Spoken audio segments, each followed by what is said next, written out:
من لە جیاتی بنەماڵەی بەڕێز حادسێ نازیانی کە لە هەموو ئەو زروفانی کاوتە پێش لە ڕەمەزاندا هەستاون بە هاوکاریکردنی خەڵکی فەقیر و هەژار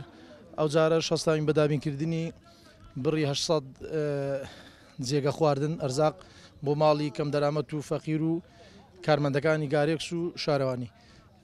کە بۆ هەر ماڵێک بڕی بای 100,000 دینارە طبعا بەجملە ئەو هینە کردراوە لەوانەیە کە خۆت بیکڕی بەستان لە بازار بای 110,000 بێت تقریبا کە دابین کراوە بۆ 800 عائیلەی دەستکورد و نەدار لە سنووری ئیدارەی ڕاپەڕین.